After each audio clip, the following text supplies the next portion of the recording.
kasih Ibu, Prof. Tuti, selaku moderator. Terima kasih yang sebesar-besarnya kepada Panitia PKB Ilmu Penyakit Dalam yang ke-28 atas kesempatan yang diberikan.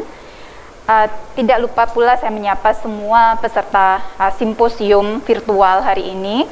Sejawat sekalian, selamat pagi. Jadi izinkan saya pagi ini untuk sharing tentang the role of oral albumin supplementation in elderly. It's beneficial. Jadi sejawat semua, saya rasa kita semua sepakat bahwa kalau kita akan memberikan suatu produk, vitamin, atau suatu obat pada pasien, maka kita harus mengetahui apakah efeknya bermanfaat atau tidak. Dan sebelum kita mencapai pada titik, oh ternyata ini bermanfaat, jadi kita harus memastikan dulu apa yang akan kita berikan. Jadi albumin, apakah itu albumin? Itu yang pertama harus kita ketahui. Oke, ya, jadi albumin adalah salah satu protein terbesar dalam plasma yang diproduksi oleh hepatosit. Apakah produksi albumin yang dirilis dalam plasma dalam bentuk langsung sebagai albumin? Tentu saja tidak. Sebagian besar memang diproduksi di hepatosit melewati suatu proses mulai dari transkripsi di mRNA, kemudian melibatkan aparatus Golgi dan juga melibatkan retikulum endoplasma, sehingga dari pre-proalbumin akan lepas dalam bentuk prealbumin setelah rilis dari N-terminal, kemudian akan menjadi albumin yang akan rilis dalam plasma. Oke, setelah albumin rilis dalam plasma, dia akan menjalankan beberapa fungsi. Salah satunya adalah yang paling besar, 80% dari fungsinya adalah mempertahankan tekanan onkotik plasma. Kemudian transporter dan binder dari berbagai macam hormon, obat-obatan, kemudian sebagai antiinflamasi. Kemudian di satu sisi juga mempertahankan keseimbangan asam basa, dalam hal ini sebagai buffer, karena albumin adalah bersifat sebagai asam lemah dan juga bersifat sebagai antioksidan, antikoagulan, dan menghambat agregasi trombosit. Apakah semua peranan albumin itu berhenti sampai di situ? Tentu saja tidak, karena dari berbagai literatur ternyata 40% albumin akan mengikat ion kalsium dalam sirkulasi. Dan itu penting karena kita akan melihat bagaimana suatu ion yang binder terikat dengan albumin dan bagaimana produk bebas dalam sirkulasi. Demikian pula pada hormon, tyroksin, kortisol, testosteron, dan hormon lainnya. Pada pasien geriatri, albumin merupakan salah satu penanda penting untuk status nutrisi, tingkat keparahan penyakit, terutama pada kondisi kronik dan kritis. Kalau kita lihat fungsi-fungsi tadi, maka kita pasti sepakat apabila albumin sebagai binder dan transporter mengalami perubahan kadar dalam plasma, maka akan mempengaruhi berbagai macam homeostasis dan juga fungsi dari hormon maupun zat-zat atau senyawa di dalam tubuh. Contoh misalnya unconjugated bilirubin yang juga terikat oleh albumin. Beberapa faktor yang mempengaruhi kadar albumin secara endogen yang paling banyak kita ketahui fungsinya adalah hormon insulin, kemudian growth hormone, kemudian mediator inflamasi interleukin 1, interleukin 6, TNF alpha. Insulin dan growth hormone, dua hormon ini penting karena dari literatur disebutkan bahwa kedua hormon ini akan mempengaruhi transkripsi yang berlangsung di dalam hepatosit. Jadi semakin tinggi kadar hormon ini dengan dose dependent, dia akan mempengaruhi produksi albumin. Demikian pula contrary sebaliknya, mediator inflamasi, interleukin 1, interleukin 6, dan TNF alpha akan mempengaruhi melalui jalur yang hampir sama tetapi dengan efek yang negatif. Kadar albumin dalam plasma tidak selalu akan kita temukan dalam ring yang normal. Kadang-kadang kita akan menemukan ring yang di luar ring normal. Berapa sih ring normal yang kita sepakati? Jadi 3,5 sampai 5 gram per desiliter adalah ring yang disepakati secara internasional. Kebanyakan pasien yang kita temukan dalam setting klinis mengalami kondisi yang hipo. Jarang sekali kita melihat kondisi hyperalbuminemia. Jadi Kalau kita menemukan pasien dengan hipoalbuminemia, apa yang harus kita lakukan sebagai klinisi?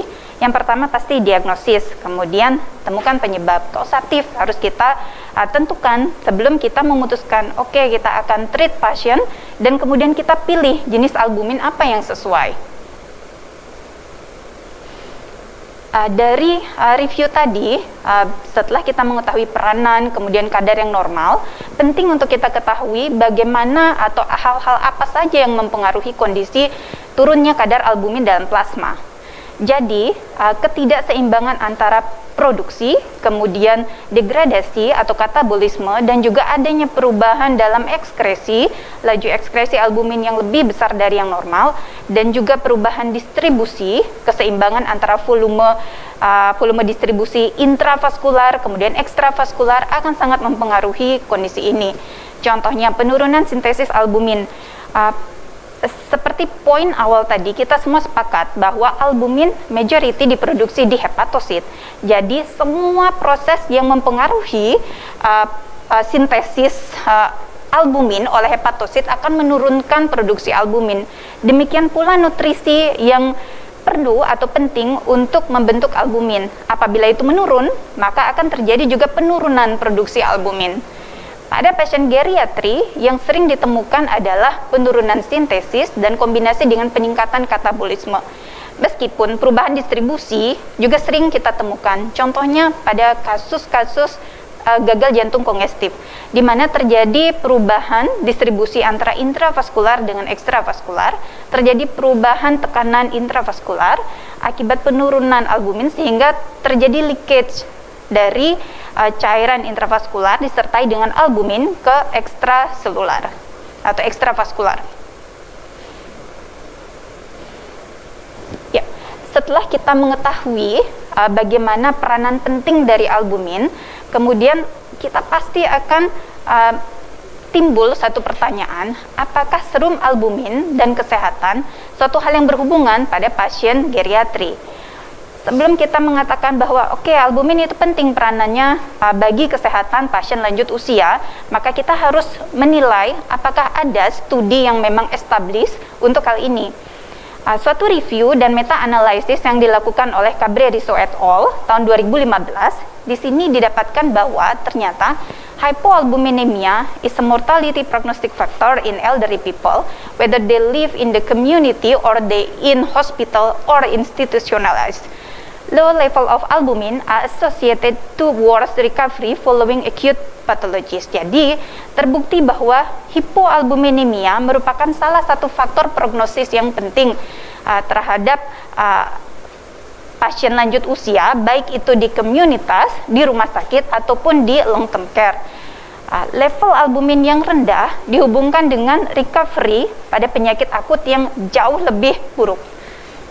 Jadi ternyata memang terbukti pada pasien usia lanjut kadar albumin sangat penting kita perhatikan.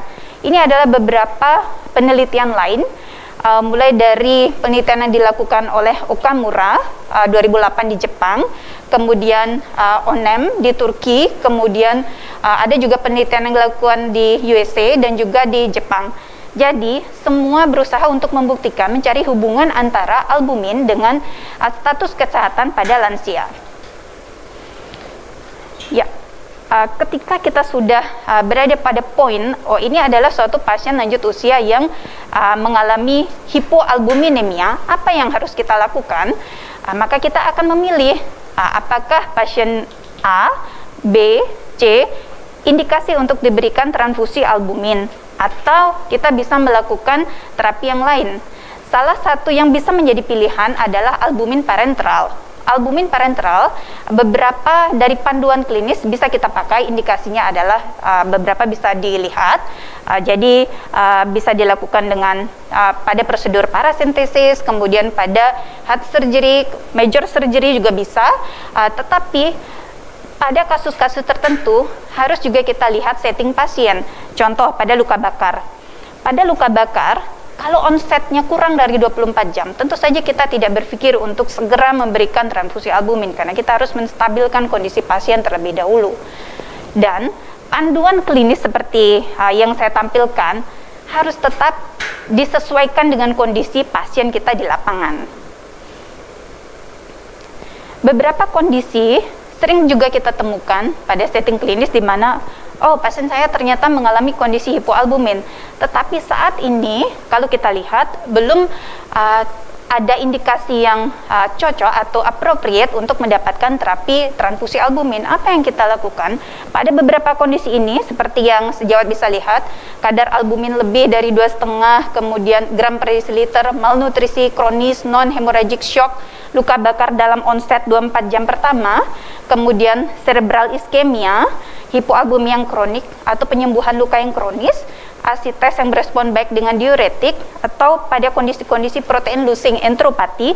Jadi pada kondisi ini pikirkan kembali, tidak terlalu tepat untuk memberikan terapi albumin infusion. Jadi ada pilihan yang bisa kita pilih.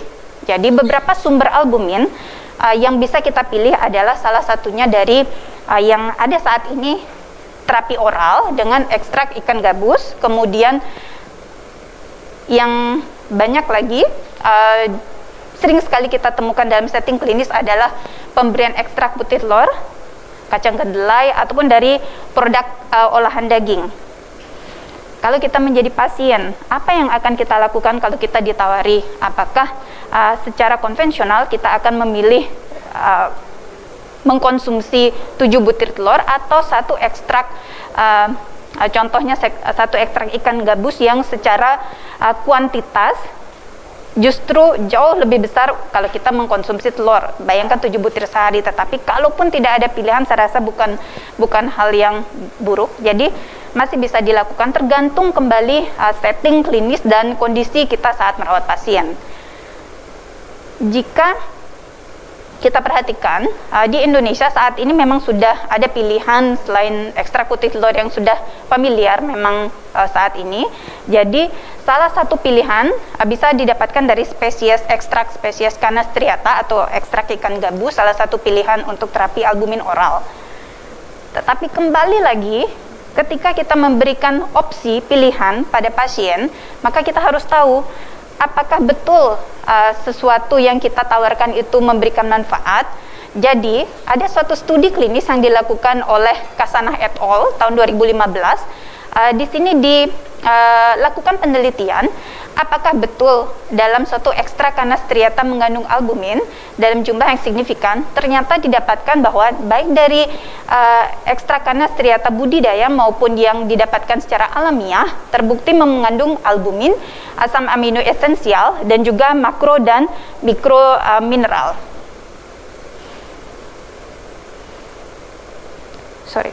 Jadi setelah kita mengetahui ternyata betul satu ekstrak Canas striata mengandung albumin, tetapi kemudian apakah kandungan ini secara kualitas sebanding untuk bisa meningkatkan kadar albumin seperti yang kita harapkan pada pasien. Jadi kalau kita lihat pada penelitian yang dilakukan oleh Mustafa et al., ini penelitian yang baru tahun 2020, ternyata didapatkan kenyataannya 45-50% pasien yang dirawat di rumah sakit adalah pasien yang mengalami kondisi hipoalbuminemia.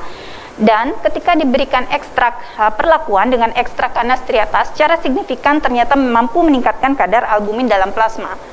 Jadi ini adalah salah satu pilihan yang dari studi sudah terbukti. Studi lain, kalau kita lihat dalam tesis yang dilakukan oleh Nugroho AY tahun 2016, seperti yang sejawat bisa lihat yang tabel pertama.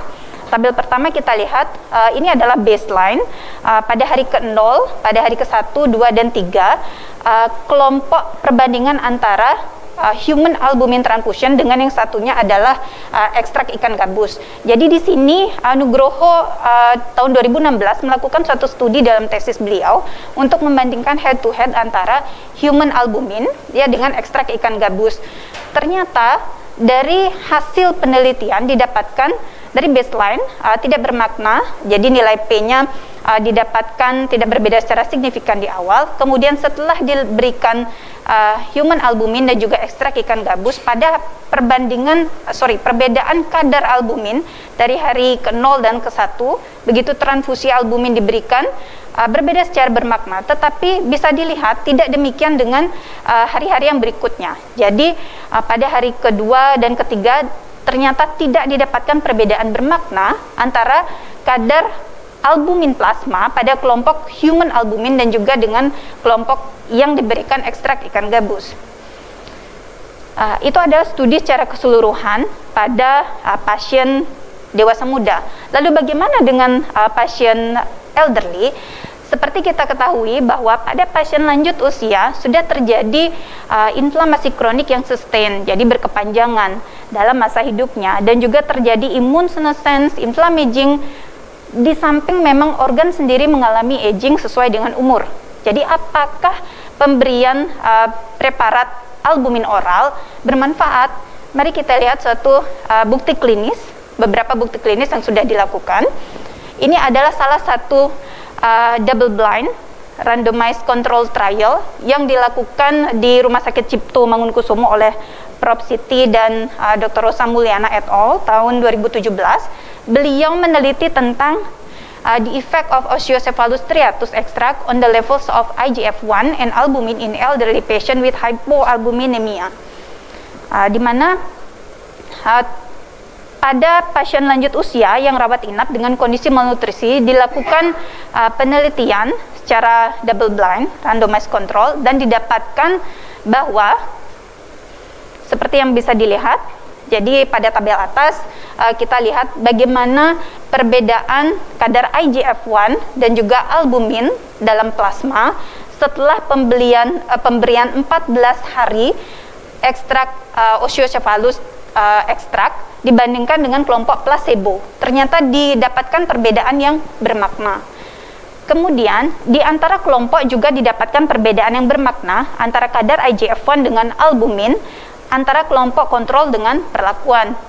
Jadi pada elderly, studi ini menunjukkan bahwa memang terdapat perbedaan bermakna antara kadar IGF-1 dengan albumin. Lalu pertanyaan berikutnya, kenapa IGF-1? Jadi IGF-1 penting pada elderly karena apa? Yang pertama, saya memang juga diproduksi di dalam hati sebagian besar dan juga sebagian kecil di jaringan lain. IGF-1 mempengaruhi remodeling dan kepadatan mineral tulang, proliferasi tulang, dan seluler dan matriks. Dan terkait dengan itu, dia juga memiliki efek anabolik pada otot rangka terkait dengan lean body mass. Jika kadarnya rendah, maka akan dikaitkan dengan kondisi frailty, sarkopeni, ketergantungan fungsional yang lebih besar. Pada kadar IGF-1 yang lebih tinggi, ditengarai pada literatur dapat meningkatkan kebugaran fisik, kemudian massa tubuh tanpa lemak, dan mengurangi risiko penyakit jantung dan kematian. Ya, kita lihat pada setting kondisi lain, hipoalbumin yang terkait dengan malnutrisi pada pasien lanjut usia. Ya, malnutrisi merupakan suatu kondisi pada lansia yang belum banyak terdiagnosis, namun kecenderungannya meningkat. Mengapa penting? Karena malnutrisi sejatinya bukan hanya sebagai suatu sebab, tetapi juga akan menjadi konsekuensi dari peristiwa atau komplikasi yang berikutnya. Rehospitalisasi meningkat, imunitas berkurang, dan ini sudah terbukti. Kalau kita lihat, apakah betul terjadi pada kondisi malnutrisi terjadi hipoalbumin yang mempengaruhi kualitas hidup pada lansia? Di sini terdapat studi yang dilakukan oleh Zhang et al. Tahun 2017, didapatkan bahwa salah satunya albumin merupakan biomarker malnutrisi yang memiliki hubungan yang signifikan dengan malnutrisi. Dan studi lebih lanjut lagi yang dilakukan oleh Levan et al. Didapatkan dengan suatu metode retrospektif yang menganalisis malnutrisi di rumah sakit untuk memprediksi outcome dari 2076 pasien berusia 65 tahun selama follow up. Didapatkan bahwa ternyata dari analisis tingkat kelangsungan hidup dengan melakukan kontrol by design terhadap usia dan lain-lain, didapatkan pada kelompok malnutrisi, risiko kematian terjadi 3-4 kali lipat dari kelompok dibandingkan dengan kelompok gizi baik. Nah, kita lihat pada setting yang lain. Sejawat yang hadir di sini secara virtual pasti juga sering mendapatkan pasien lansia yang mengalami falls, jatuh, kemudian atau pada kondisi tertentu yang memang harus dilakukan suatu tindakan operasi.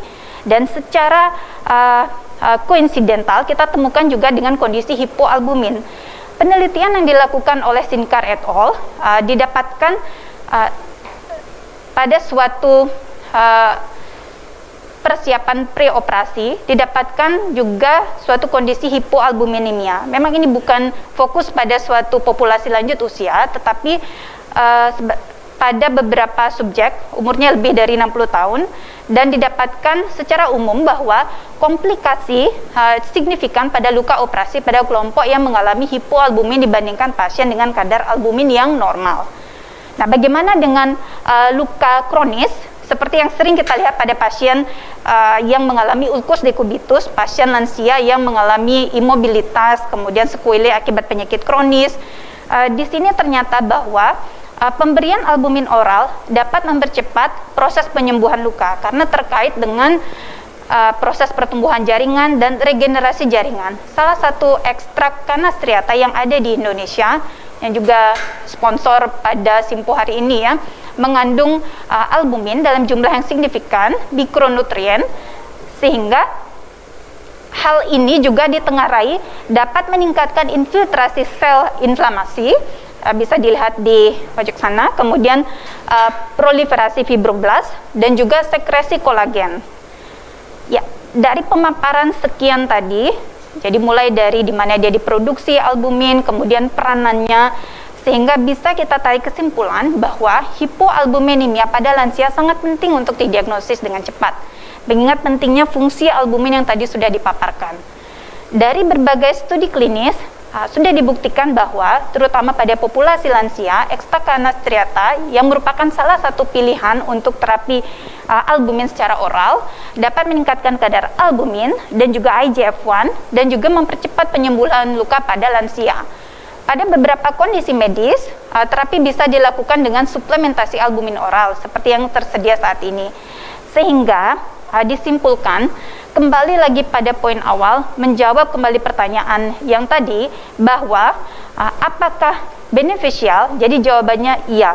Pemberian suplementasi albumin oral pada pasien lanjut usia memberikan manfaat bagi pasien lanjut usia dan sudah terbukti dari berbagai studi. Sekian, terima kasih.